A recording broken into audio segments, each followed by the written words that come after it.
दर्शकों ब्रेक तो बाद तुहाडा सब दा निੱਘਾ स्वागत है। सो हुण आपां अपने प्रोग्राम नूं होर अगे वधांदे हां अज दे थर्ड वाले इशू दे नाल कि किस तरह अमरीका दा जो भरोसा करना भारत लई किन्ना फायदेमंद होएगा, इस उपर विचार चर्चा करन जा रहे हैं। सो असीं चाहांगे कि तुसीं साडे नाल इसे तरह ही बने रहना। देखण सुन लई तुहाडा सब दा बहुत बहुत शुक्रिया जी। डॉक्टर साहब की कहना चाहोगे? देखो भी हुण ये तो अजे आया नहीं वक्त, लेकिन एक दिन भारत दे विच वो तूंबी दे नाल ये गाउणगे कि भी लाई बेकदर नाल यारी टुट गई तड़क करके। सो हुण ये टुटण दे वाला ये तो अजे गीत दे नेड़े तड़े पहुंच रहा है। पर दो एक्शनस असीं एक तां ये देखते हैं कि भारत ने किवें अपॉर्चुनिज्म दा सबूत दिंदे हैं सोवियत यूनीयन जिहदी सैटेलाइट स्टेट सी फॉर लॉन्ग उधर पिठ करके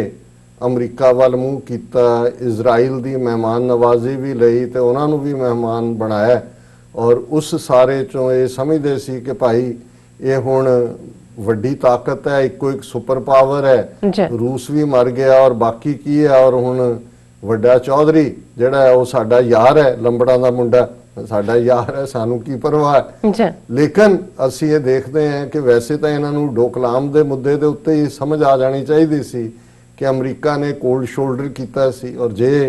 इन्हां ने इन्ना वड्डा अमला फैला जाली जे थिंक टैंक भी बनाए हुए ने, एक ब्रह्मचलानी बिठाया होया उत्थे चाइना एनालिस्ट और दूजे उन्हां नूं ये कहंदे भी अमरीका दी घट्टो घट्ट ज़्यादा नहीं तो पिछले 50 साल दी हिस्टरी शीट तैयार कर लो कि ਜਿਹੜੇ ਜਿਹੜੇ अमरीका दे दोस्त रहे ने मुल्क उन्हां दे नाल मुश्किल वेले मुसीबत वेले अमरीका किन्ना खलोता है। तो मेरा ख्याल है भी जे दूर ना भी जाते उन्हां नूं किते होर जाके साउथ अमरीका जां दूजे देशां दी थां ते पाकिस्तान नाल ही देख लैंदे कि भी पाकिस्तान ने किवें कोल्ड वॉर ईरा दे विच सीटो और दूजा जिहड़ी कि उत्थे उहदा नैटो वर्जन सी साथ दिता है। जे 1962 चीन ने भारत नूं दबलिया तो अमरीका के कहण ते पाकिस्तान ने कश्मीर च कार्रवाई नहीं की। फिर सब तो वड्डा जे अमरीका नूं सुपर पावर के तौर पर उभारण च रोल है तो उहदे च पाकिस्तान का सिग्निफिकेंट रोल है क्योंकि 1979 तो 1999 तक 10 साल जो अफगानिस्तान दे विच प्रॉक्सी वॉर इन्हां दी लड़ी जिहदे च इन्हां ने मजहब का फैक्टर लिया के अमरीकना नहीं होली वॉरियर और मुजाहिदीन लिया के वाड़िया, लेकिन इहदे बावजूद वो अफगान जिहड़े इन्हां दे कहण ते 1 मिलियन मरिया 2 मिलियन जिहड़े ने वो जख्मी होए उन्हां नूं किवें अबैंडन करके आ गए। उही पाकिस्तान जिहड़ा हर दौर दे विच अमरीका दे नाल रहा और शायद बहुत सारे पाकिस्तानियों नूं भी ये गल भुल गई होएगी और इंडिया नूं भी याद दहानी होनी चाहिए है कि जदों ईस्ट जिहड़ा पाकिस्तान दे विच मशरकी पाकिस्तान जिन्हों अज बांग्लादेश बनाया गया है उहदे च भारतीय फौज दाखिल हुई लगभग 2 हफ्ते तो ज़्यादा दे विच वो ढाके तक पहुँच गए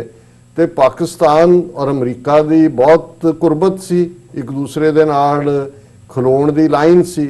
और पाकिस्तान ये समझदा सी कि अमरीका आएगा। अमरीका ने भी ये ऐलान तो कर दिता कि 7th फलीट अमरीका का जिहड़ा है वो पानिया च आ गया है, हुण पैसिफिक दे फलाने वाटर च आ गया है, उत्थों उत्थे पहुँच गया है। वो पता नहीं 14 दिनों तक की पहुँचना सी, कदों पहुँचा उदों जदों ऐ नेशन टुट गया उन्होंने भारत ने रैकगनाइज कर लिया, सोवियत यूनीयन ने कर लिया और अल्टीमेटली पाकिस्तान को भी कोई बहुतियां चॉइसिस नहीं रही हैं क्योंकि उन्होंने भी 80-90 हज़ार फौजी और सिविलियन फसे हुए सी। ठीक है उन्होंने उहदे तो डील कढ़ी कि भाई किसी के उत्ते कोई वॉर क्राइम नहीं होएगा और उन्होंने भी अल्टीमेटली रैकगनाइज किया। पर मैं ये कहना चाहता है कि जिन्नी क मदद अमरीका ने पाकिस्तान की 1971 च अपना 7th फलीट भेज के की सी वो जी मदद ही भारत एक्सपैक्ट कर ले कि जे चीन दे नाल 2-2 हथ हुंदे ने, चाइना कल्ला यही नहीं कि भी वो roof of the world Tibet च बैठा है, उन्होंने मिलिटरी प्रोएस है, आर्टिफिशियल इंटैलीजेंस है, स्पेस टैक्नोलॉजी है जां दूजे जिहदे च भारत कोई मैच नहीं, ईवन समुंदर च हुण जिथे ये जॉइंट एक्सरसाइज करन दे लई तरलो मच्छी हो रहे ने और फलाना है जी हुण अंडेमान निकोबार नूं भी असीं डिवेलप करांगे। वो एक स्टोरी है पूरी एक मैगजीन दे विच कि भी किवें चाइना ने किस किस्म का समुंदर दे विच अपने उस किस्म का सी मिलिशिया भी खड़ा किया है, निक्कियां निक्कियां बोट्स वाला जिहड़ा एट विल जिथे मर्जी अटैक करके, क्योंकि ਠੀਕ ਹੈ, 2 ਇਹਨਾਂ ਦੇ ਵੱਡੇ 에ਅਰਕ੍ਰਾਫਟ ਕੈਰੀਅਰ ਇਹਨਾਂ ਨੇ ਲਿਜਾ ਕੇ ਖੜੇ ਕੀਤੇ ਨੇ। ਜੀ। ਸੋ ਉਹਨਾਂ ਨੂੰ ਵੀ ਪਤਾ ਹੈ ਚੀਨ ਨੂੰ ਕਿ ਅਮਰੀਕਾ ਦੇ ਨਾਲ ਕੋਈ ਲੈਂਡ ਤਾਂ ਲੱਗਦੀ ਨਹੀਂ ਹੈ ਚੀਨ ਦੀ, ਕਿ ਵੀ ਜਿਹੜੀ ਅਲਟੀਮੇਟਲੀ 2 ਪਾਸਿਓਂ ਸੁਪੀਰੀਅਰਿਟੀ ਹੁੰਦੀ ਹੈ, ਇੱਕ ਹਵਾ ਦੇ ਵਿੱਚ ਹੈ, ਇੱਕ ਪਾਣੀ ਦੇ ਵਿੱਚ ਹੈ। ਲੈਂਡ ਵਾਲੀ ਗੱਲ ਤਾਂ ਬਾਅਦ ਦੀ ਆਉਂਦੀ ਹੈ, ਲੇਕਿਨ ਦੋਨਾਂ 'ਚ ਜੇ ਚੀਨ ਨੇ ਆਪਣਾ ਮਿਸਲ ਸਿਸਟਮ ਔਰ ਦੂਸਰਿਆਂ ਨੂੰ ਅਪ ਟੂ ਡੇਟ ਕੀਤਾ ਹੈ, ਉਹਨਾਂ ਦੇ ਕੋਲ ਬੇਸ਼ੱਕ ਉਸ ਕਿਸਮ ਦੇ 에ਅਰਕ੍ਰਾਫਟ ਕੈਰੀਅਰ ਨਹੀਂ ਨੇ, ਲੇਕਿਨ ਉਹਨਾਂ ਕੋਲ ਉਹਨਾਂ ਨੂੰ ਹਿੱਟ ਕਰਨ ਵਾਲੀਆਂ ਮਿਸਾਈਲਸ ਉਹਨਾਂ ਨੇ ਡਿਵੈਲਪ ਕੀਤੀਆਂ, ਜਿਹੜੀਆਂ ਥੱਲੇ ਮਾਈਨਸ ਲਾਈਆਂ ਜਾਂਦੀਆਂ ਜਾਂ ਦੂਜੀਆਂ ਨੇ ਸਬਮੈਰੀਨ ਜਾਂ ਦੂਜੀਆਂ ਦਾ ਪਾਰਟ। ਤਾਂ ਹੁਣ ਤਾਂ ਇੰਨੇ ਮਲਟੀਪਲ ਚੀਜ਼ਾਂ ਨੇ, ਉਹਦੇ 'ਚ ਕੋਈ ਪਤਾ ਨਹੀਂ ਕਿਹਦੇ ਕੋਲ ਕੀ ਹੈ। ਔਰ ਉਹਨਾਂ ਨੇ ਕਿਉਂਕਿ ਆਪਣੇ ਤੌਰ ਤੇ ਡਿਵੈਲਪ ਕੀਤੀਆਂ ਕੁਝ ਚੀਜ਼ਾਂ ਜਿਨ੍ਹਾਂ ਦੀ ਭਿਣਕ ਇਹਨਾਂ ਦੇ ਕੋਲ ਨਹੀਂ ਹੈ। ਔਰ ਚਾਈਨੀਜ਼ ਸਪਾਈ ਮਾਸਟਰ ਵੀ ਨੇ, ਉਹਨਾਂ ਨੇ ਕਿਵੇਂ ਦੁਨੀਆ ਭਰ ਦੇ ਭੇਤ ਕੱਢੇ ਨੇ, ਔਰ ਕਿਸ ਤਰੀਕੇ ਨਾਲ ਜਦੋਂ ਇਹਨਾਂ ਦਾ ਇੱਕ ਜਿਹਨੂੰ ਰੀਕਨੇਸੈਂਸ ਕਹਿੰਦੇ ਨੇ ਜਹਾਜ਼, ਬੁਸ਼ ਨੇ ਅਜੇ ਬਣਿਆ ਹੀ ਸੀ ਪ੍ਰੈਜ਼ੀਡੈਂਟ, ਉਹਨਾਂ ਨੇ ਲਾ ਲਿਆ ਸੀ ਚਾਈਨਾ ਨੇ, ਔਰ ਇਹਨਾਂ ਨੇ ਥ੍ਰੈਡ ਥਰੂਟ ਕੀਤੀ, ਬੁਸ਼ ਨੇ ਉਹਨਾਂ ਨੇ ਕੋਈ ਪਰਵਾਹ ਨਹੀਂ ਕੀਤੀ। ਉਹਨਾਂ ਨੇ ਉਹਦਾ 1-1 ਇੰਚ ਜਿਹੜਾ ਹੈ ਅੰਦਰੋਂ ਉਹਨੂੰ ਪੂਰਾ ਸਟੱਡੀ ਕਰਕੇ, ਔਰ ਉਹਨਾਂ ਨੇ ਕਿਹਾ ਨਾਲੇ ਬਿੱਲ ਭੇਜ ਦਿੱਤਾ ਕਿ ਭਾਈ ਉਹਦੇ ਟੁਕੜੇ ਅਸੀਂ ਕਰਤੇ ਨੇ, ਆ ਲੈ ਜਾਓ ਚੁੱਕ ਕੇ ਆਪਣਾ ਕਬਾੜ ਜਿਹੜਾ। ਸੋ ਮਤਲਬ ਉਦੋਂ ਇਹ ਗੱਲ ਅਸੀਂ 20 ਸਾਲ ਪਹਿਲਾਂ ਦੀ ਕਰ ਰਹੇ ਹਾਂ ਕਿ ਉਦੋਂ ਚੀਨ ਨੇ ਅੱਖਾਂ 'ਚ ਅੱਖਾਂ ਪਾ ਕੇ ਜਿਹੜਾ ਉਹ ਚੈਲੰਜ ਕੀਤਾ ਸੀ। ਔਰ ਇਹ ਉਹਨਾਂ ਦੀ ਫਿਲਾਸਫੀ ਹੈ, ਉਹਨਾਂ ਨੂੰ ਤੁਸੀਂ ਡਰ ਡੁਰ ਦੇ ਨਾਲ ਨਹੀਂ ਹੈ। ਮਾਓ ਸੇ ਤੁੰਗ ਦਾ ਹੀ ਕਿਤੇ ਮੈਂ ਕੋਟ ਅੱਜ ਪੜ੍ਹ ਰਿਹਾ ਸੀ ਜਿਹਦੇ 'ਚ ਉਹਨੇ ਇਹ ਗੱਲ ਕਹੀ ਹੈ। ਉਹਨੇ ਕਿਹਾ ਕਿ ਵੀ ਜਦੋਂ ਤੁਹਾਡੇ ਸਾਹਮਣੇ ਕੋਈ ਹਥਿਆਰਬੰਦ ਹੋ ਕੇ ਆਂਦਾ ਹੈ ਤੇ be ready for the long term confrontation, ਔਰ ਉਹਦੇ 'ਚ ਫਿਰ ਡਟੇ ਰਹੋ। ਔਰ ਉਹਨਾਂ ਨੇ ਕਿਹਾ ਵੀ ਫਿਰ ਦੁਸ਼ਮਣ ਵੱਲ ਇਵੇਂ ਦੇਖੋ ਜਿਵੇਂ ਕਿ ਜਿਹੜਾ ਸ਼ਿਕਾਰੀ ਕੁੱਤਾ ਹੁੰਦਾ ਉਹਦੇ ਆਪਣੇ ਨਥਣਿਆਂ ਨਾਲ ਵੀ ਔਰ ਦੰਦ ਭੀਚ ਕੇ ਦੇਖਦਾ, ਇਵੇਂ ਜਿਹੜਾ ਉਹ ਦੁਸ਼ਮਣ ਵੱਲ ਆਪਣੀ ਨਿਗਾਹ ਰੱਖੋ। ਔਰ ਉਹਦੇ 'ਚ ਇੱਕ ਪਾਰਟ ਉਹਨਾਂ ਦਾ ਜਿਹੜਾ ਅੱਜ ਕੋਈ ਹੋਰ ਵੀ ਕੋਟ ਕਰ ਰਿਹਾ ਸੀ ਕਿ ਉਹਨਾਂ ਨਾਲ ਨੈਗੋਸ਼ੀਏਸ਼ਨ 'ਚ ਕਿਹਨੇ ਜਿੱਤਣਾ। ਉਹ ਕਹਿੰਦੇ ਨੇ ਕਿ ਵੀ what is with me is mine and let we negotiate what is with you, ਕਿ ਉਹਦੇ 'ਚ ਸਾਡਾ ਜੋ ਮੇਰੇ ਕੋਲ ਆ ਉਹ ਤਾਂ ਹੈ ਹੀ ਹੈ। ਉਹਦੇ ਤੇ ਕਿਸੇ ਨੇ ਕਿਹਾ ਕਿ ਵੀ ਜਿਹੜੇ ਕਹਿੰਦੇ ਨੇ ਜੋ ਪਿੱਛੇ ਹਟ ਜਾਏਗੀ ਫੌਜ, ਉਹ ਪੁੱਲ ਬੈਕ ਹੋ ਗਿਆ, ਗਲਵਾਨ ਤੋਂ ਹੋ ਜਾਏਗਾ, ਪੈਂਗੋਂਗ ਸੋ ਲੈ, ਉਹਨੇ ਕਿਹਾ ਜੀ ਫॉरगेट ਅਬਾਊਟ ਇਟ। ਚਾਈਨੀਜ਼ ਦਾ ਇਹ ਫਾਰਮੂਲਾ ਹੈ ਕਿ ਵਟ is with me that is mine, now what is with you let we negotiate about it। so ਇਸ ਸਾਰੇ ਦੌਰ ਦੇ ਵਿੱਚ ਅੱਜ ਇੱਕ ਸਟੇਟਮੈਂਟ ਜਿਹੜੀ ਵਾਈਟ ਹਾਊਸ ਦੇ ਚੀਫ ਆਫ ਸਟਾਫ ਨੇ ਦਿੱਤੀ, ਮੇਰਾ ਖਿਆਲ ਹੈ ਭਾਰਤ ਦੇ ਵਿੱਚ ਇਸ ਦੇ ਉੱਤੇ ਕਾਫੀ ਜਿਹੜੀਆਂ ਨੇ ਫੁੱਲ ਝੜੀਆਂ ਚਲਾ ਰਹੇ ਹੋਣਗੇ, ਹੋ ਸਕਦਾ ਅਨਾਰ ਵੀ ਚਲਾ ਰਹੇ ਹੋਣ, ਕਿ US military to stand with India in conflict with China indicates White House official। ਔਰ ਉਹਦੇ 'ਚ ਉਹਨੇ ਜਿਹੜਾ ਵਾਈਟ ਹਾਊਸ ਉਹਨਾਂ ਨੇ ਇਹ ਕਿਹਾ ਕਿ the message is clear, we are not going to stand by and let China or anyone else take the reins in terms of being the most powerful dominant force whether it is in that region or over here, White House Chief of Staff Mark Meadows told Fox News on Monday। ਇਹਨੇ mister mark ਮੀਡੋਜ਼ ਨੇ interview ਦਿੱਤਾ ਹੈ Fox News ਨੂੰ, ਉਹਦੇ 'ਚ ਉਹਨੇ ਗੋਲ ਮੋੜ ਕਿ ਜੀ ਅਸੀਂ ਚੀਨ ਨੂੰ ਔਰ ਕਿਤੇ ਵੀ ਹੋਏ, ਉੱਥੇ ਹੋਏ, ਇੱਥੇ ਹੋਏ, ਹੁਣ ਇਹਦੇ 'ਚੋਂ ਜੇ ਉਹ ਇਹ ਕੱਢਣ ਕਿ ਜੀ ਅਸੀਂ ਤਾਂ ਜਿਹੜਾ ਉਹ ਬਿਲਕੁਲ ਅਮਰੀਕਾ ਸਾਡੇ ਨਾਲ ਹੈ। ਸੋ ਅਮਰੀਕਾ ਨੇ ਤਾਂ ਜਾਂਦੇ ਜਾਂਦੇ ਟਰੰਪ ਨੇ 2 ਲੱਤੀਆਂ ਮਾਰੀਆਂ, 2 ਪਹਿਲਾਂ ਉਹਨੇ ਇੱਕ ਘੁਮਾਈ ਜਦੋਂ H1B ਸਾਰੇ ਕੈਂਸਲ ਕੀਤੇ, ਉਹਨਾਂ ਨੂੰ ਲੱਗਦਾ ਸੀ ਵੀ ਇਹ ਨਹੀਂ ਹੋ ਸਕਦਾ। 70,000 ਦੇ 70% ਦੇ ਕਰੀਬ ਜਿਹੜੇ ਉਸ ਵੀਜ਼ੇ ਤੇ ਆਂਦੇ ਨੇ, ਗ੍ਰੀਨ ਕਾਰਡ ਵੀ ਖਤਮ, ਦੂਜੇ ਵੀ, ਉਹ ਜਿਹੜੇ ਨੇ ਇੰਡੀਅਨ ਨੇ। ਔਰ ਅੱਜ ਜਿਹੜੀ ਖਬਰ ਮੇਨਲੀ ਜਿਹਨੇ ਉਹਨਾਂ ਨੂੰ ਫਰਦਰ ਜਿਹੜਾ ਡਾਇਰੀਆ ਹੀ ਨਹੀਂ ਕਾਫੀ ਸੀਰੀਅਸ ਜਲਾਬ ਲਾਏ ਨੇ, ਔਰ ਉਹ ਹੈ corona virus, anger over US decision on foreign students visas. ਹੁਣ ਕੱਲ ਜਿਹੜੀ ਹਾਰਵਰਡ ਯੂਨੀਵਰਸਿਟੀ ਦੀ ਕੌਂਸਲ ਹੈ ਚੀਫ, ਉਹਨਾਂ ਨੇ ਫੈਸਲਾ ਕੀਤਾ ਕਿ ਵੀ ਕਿਉਂਕਿ ਡਾਕਟਰ ਫੂਚੀ ਬਾਰ-ਬਾਰ ਕਹਿ ਰਹੇ ਨੇ, ਵਰਲਡ ਹੈਲਥ ਆਰਗੇਨਾਈਜੇਸ਼ਨ ਵੀ ਕਹਿ ਰਿਹਾ, ਉਹਨੇ ਕਿਹਾ ਵੀ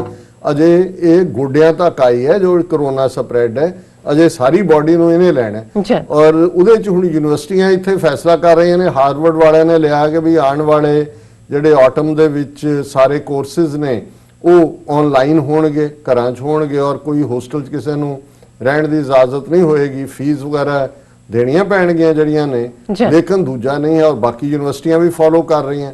ਇਹਦੇ ਆਉਣ ਦੇ ਨਾਲ ਨਾਲ ਹੀ ਜਿਹੜਾ ਉਹਨਾਂ ਨੇ US immigration and custom enforcement said people could face deportation unless they change to an institution with in-person tuition। Immigration ਨੇ ਅੱਜ ਕੱਢ ਦਿੱਤਾ, ਉਹਨਾਂ ਨੇ ਕਿਹਾ ਜੀ ਸਿਰਫ ਉਹੀ ਰਹਿ ਸਕਣਗੇ ਜਿਹੜੇ ਇਨ ਪਰਸਨ ਟਿਊਸ਼ਨ ਪੇ ਕਰਨ ਦੇ ਲਈ ਜਿਹੜਾ ਉਹ ਜਾਣਗੇ ਯੂਨੀਵਰਸਿਟੀ। ਸੋ ਜ਼ਾਹਰ ਹੈ ਕਿ ਵੀ ਜੇ ਹੁਣ ਮੇਜਰ ਯੂਨੀਵਰਸਿਟੀਆਂ ਜਿਹੜੇ ਬੈਠੇ ਹੋਏ ਨੇ ਇੱਥੇ, ਜਿਹੜੇ ਸਟੂਡੈਂਟ ਵੀਜ਼ਾ ਤੇ ਨੇ F1 ਸ਼ਾਇਦ ਹੁੰਦਾ ਉਹ ਸਾਰੇ ਹੀ ਬੈਕ, ਔਰ ਉਹ ਵੀ ਕਿਉਂਕਿ ਮੇਰਾ ਖਿਆਲ ਹੈ ਸਭ ਤੋਂ ਜ਼ਿਆਦਾ ਜਿਹੜੇ ਨੇ ਚਾਈਨਾ ਦੇ ਹੁੰਦੇ ਨੇ ਸਟੂਡੈਂਟ, ਇੱਥੇ ਨੰਬਰ 2 ਤੇ ਇੰਡੀਆ ਦੇ ਨੇ। ਹੁਣ ਇਹ ਨਹੀਂ ਕਿ ਲੱਖਾਂ ਜਿਨ੍ਹਾਂ ਨੇ H1B ਪਹਿਲਾਂ ਲਾਟਰੀ ਸਿਸਟਮ ਖਤਮ ਕੀਤਾ ਇਮੀਗ੍ਰੇਸ਼ਨ ਦਾ, ਉਹਦਾ ਤਾਂ ਚਲੋ ਕਈਆਂ ਦੇਸ਼ਾਂ ਨੂੰ ਪ੍ਰਭਾਵ ਹੋਇਆ, H1B ਔਰ ਇਹ ਸਟੂਡੈਂਟ ਵੀਜ਼ੇ ਵਾਲੀ ਗੱਲ ਜਿਹੜੀ ਹੈ ਇਹ ਸਾਹਮਣੇ ਆ ਗਈ। ਹੁਣ ਇਸ ਸਾਰੇ ਤੋਂ ਇਹ ਦੋ ਐਕਸ਼ਨ ਜਿਹੜਾ ਦਾ ਕੋਈ ਚੀਨ ਨਾਲ ਤਾਂ ਤਾਲੁਕ ਨਹੀਂ ਹੈ, ਜਿਹੜੇ ਸਿੱਧੇ ਤੌਰ ਦੇ ਉੱਤੇ ਜਿਸ ਦਾ 70% ਜਿਸ ਦੀ ਸਫਰਿੰਗ ਭਾਰਤ ਨੂੰ ਹੁੰਦੀ ਹੈ, ਤੇ ਜੇ ਜਿਹੜਾ ਭਾਰਤ ਉੱਥੇ ਕੁੱਟ ਖਾ ਰਿਹਾ ਹੈ, ਚੀਨ ਤੋਂ ਵੀ ਚਪੇੜਾਂ ਖਾ ਰਿਹਾ ਹੈ, ਅਫਗਾਨਿਸਤਾਨ ਨੇ ਵੀ ਛੱਡਤਾ, ਤੇ ਅਮਰੀਕਾ ਜਿਹੜਾ ਟਰੰਪ ਹੈ, ਜਿਹੜਾ ਟਰੰਪ ਮੋਦੀ ਮਾਈ ਫਰੈਂਡ ਹੈ ਜੀ, ਔਰ ਮੋਦੀ ਬਹੁਤ, ਔਰ ਉਹ ਕਹਿੰਦਾ ਸੀ ਤੂੰ ਬੜਾ ਸਿਆਣਾ, ਉਹ ਕਹਿੰਦਾ ਸੀ ਤੂੰ ਬੜਾ ਸਿਆਣਾ। ਹੁਣ ਇਨ ਦਾ ਐਂਡ ਆਫ ਦਾ ਡੇ ਸਮਝ ਤਾਂ ਆ ਜਾਣੀ ਚਾਹੀਦੀ ਹੈ ਕਿ ਭਾਈ ਔਕਾਤ ਕੀ ਹੈ, ਪਰ ਜੇ ਇਹਦੇ ਬਾਵਜੂਦ ਜਿਨ੍ਹਾਂ ਨੂੰ ਮੋਦੀ ਭਗਤ ਕਹਿੰਦੇ ਨੇ ਉਹਨਾਂ ਨੇ ਮੋਦੀ ਦੀ ਆਰਤੀ ਉਤਾਰਨੀ ਹੈ ਤੇ ਉਹਦਾ ਤਾਂ ਕੁਝ ਨਹੀਂ ਕੀਤਾ ਜਾ ਸਕਦਾ। ਪਰ ਮੈਂ ਸਮਝਦਾ ਵੀ ਇਹ ਠੀਕ ਹੈ ਕਿ ਸਾਡੇ ਬਹੁਤ ਸਾਰੇ ਅਖਾਣ ਨੇ ਕਿ ਭਾਈ ਜੇ ਦਰਿਆ ਦੇ ਵਿੱਚ ਰਹਿਣਾ ਤੇ ਮਗਰਮੱਛ ਨਾਲ ਵੈਰ ਨਹੀਂ ਪਾਈਦਾ, ਇਹ ਠੀਕ ਹੈ, ਬਿਲਕੁਲ ਵੈਰ ਨਹੀਂ ਪਾਣਾ ਚਾਹੀਦਾ। ਪਰ ਇਹ ਵੀ ਗੱਲ ਸੋਚ ਲਓ ਵੀ ਜੇ ਦਰਿਆ 'ਚ ਰਹਿਣਾ ਤੇ ਫਿਰ ਅੱਗੇ ਵੱਧ ਕੇ ਮਗਰਮੱਛ ਨੂੰ ਜੱਫੀਆਂ ਨਹੀਂ ਪਾਈਦੀਆਂ, ਉਹਦੇ ਨਾਲ ਵੈਰ ਨਾ ਰੱਖੋ, ਪਰ ਇਹ ਵੀ ਹੈ ਵੀ ਉਹਦੇ ਨਾਲ ਜੱਫੀਆਂ ਵੀ ਨਾ ਪਾਓ ਵੀ ਇਹ ਸਾਡਾ ਬਹੁਤ ਪਿਆਰਾ ਦੋਸਤ ਹੈ। ਔਰ ਜ਼ਾਹਰ ਹੈ ਕਿ ਵੀ ਇਸ ਸਾਰੇ ਚੋਂ ਫਿਰ ਉਹੀ ਕੁਝ ਨਿਕਲਦਾ ਹੈ, ਜਿਵੇਂ ਉਹ ਡੱਡੂਆਂ ਦੀ ਪੰਸੇਰੀ 'ਚ ਇੱਕ ਡੱਡੂ ਜਿਹੜਾ ਉਹ ਇਸ ਕਿਸਮ ਦਾ ਹੀ ਦੋਸਤ ਬਣ ਜਾਂਦਾ ਵੱਡੇ ਮਗਰਮੱਛ ਦਾ, ਔਰ ਉਹਨੂੰ ਕਹਿੰਦਾ ਵੀ ਕੋਈ ਗੱਲ ਫਿਕਰ ਨਾ ਕਰ, ਮੈਂ ਜਿਹੜਾ ਤੇਰੇ ਲਈ ਇੱਕ ਡੱਡੂ ਦਾ ਪ੍ਰਬੰਧ ਰੋਜ਼ ਕਰ ਦਿਆਂਗਾ, ਪਰ ਤੂੰ ਔਰ ਕਰਦਾ ਰਿਹਾ। ਉਹਨੂੰ ਕਿਹਾ ਤੈਨੂੰ, ਉਹ ਕਹਿੰਦਾ ਮੈਂ ਤੈਨੂੰ ਮੰਨਦਾ, ਤੂੰ ਡੱਡੂਆਂ ਦਾ ਰਾਜਾ। ਜਿਵੇਂ ਟਰੰਪ ਨੇ ਮੋਦੀ ਨੂੰ ਕਿਹਾ ਕਿ ਵੀ ਗ੍ਰੇਟ ਲੀਡਰ ਔਰ ਗ੍ਰੇਟ ਪਾਵਰ ਇੰਡੀਆ ਔਰ ਦੂਜੇ ਤੀਜੇ, ਉਹ ਰੋਜ਼ ਇੱਕ ਡੱਡੂ ਲਿਆ ਕੇ ਉਹਨੂੰ ਦੇ, ਮੁੜ ਕੇ ਡੱਡੂ ਮੁੱਕ ਗਿਆ। ਉਹਨੇ ਕਿਹਾ ਆ ਕੇ ਕਿ ਜੀ ਜਨਾਬ ਹੁਣ ਤਾਂ ਕੋਈ ਨਹੀਂ, ਕਹਿੰਦਾ ਤੂੰ ਤਾਂ ਹੈ ਨਾ ਤੇਰੀ ਵਾਰੀ ਹੈ। ਸੋ ਮੈਂ ਸਮਝਦਾ ਕਿ ਵੀ ਇਹ ਜਿਹੜੇ ਲੋਕ ਬਜਾਏ ਕਿ ਤੁਸੀਂ ਆਪਣੇ ਭਾਈਚਾਰੇ ਨੂੰ, ਜਦੋਂ ਅਸੀਂ ਗਵਾਂਢ ਕਹਿੰਦੇ ਆ, ਗਵਾਂਢ ਪਹਿਲਾ ਭਾਈਚਾਰਾ ਹੁੰਦਾ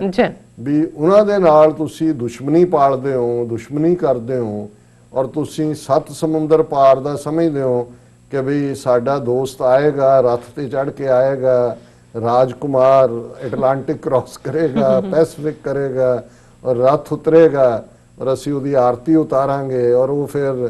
ਜਿਹੜਾ ਉਹ ਆਪਣੀਆਂ ਮਿਸਾਈਲਾਂ ਲੈ ਕੇ ਚੀਨ ਵੱਲ ਜਾਏਗਾ। ਮੇਰਾ ਖਿਆਲ ਹੈ ਕਿ ਵੀ ਇਹ ਇਹਨਾਂ ਦੇ ਸੁਪਨਿਆਂ ਦੇ ਜਿਹੜਾ ਰਾਜਕੁਮਾਰ ਹੈ, ਉਹਨੇ ਤਾਂ ਜਿਹੜੇ ਮਾੜੇ ਮੋਟੇ ਸੀ ਉਹਨਾਂ ਨੂੰ ਵੀ ਕਿਹਾ ਵੀ ਇੱਥੋਂ ਨਿਕਲੋ। ਸੋ ਹੁਣ ਜੇ ਫਿਰ ਵੀ ਇਹਨਾਂ ਨੇ ਆਸ ਕਰਨੀ ਹੈ ਤੇ ਫਿਰ ਇਹੀ ਹੈ ਕਿ ਮੁੜ ਕੇ ਮੀਰਾ ਬਾਈ ਦਾ ਭਜਨ ਹੀ ਗਾਉਣਗੇ ਬਹਿ ਕੇ ਕਿ ਕਰੂੰ ਕਿਆ ਆਸ ਨਿਰਾਸ਼ ਬਹੀ। ਜੀ ਡਾਕਟਰ ਸਾਹਿਬ ਤੁਹਾਡਾ ਬਹੁਤ ਬਹੁਤ ਸ਼ੁਕਰੀਆ। ਸੋ ਇੱਥੇ ਲੈਣੇ ਬ੍ਰੇਕ, ਵਿਊਅਰਸ ਤੁਸੀਂ ਕਿਤੇ ਨਹੀਂ ਜਾਣਾ, ਮਿਲਦੇ ਹਾਂ ਆਫਟਰ ਦਿਸ ਸ਼ਾਰਟ ਬ੍ਰੇਕ।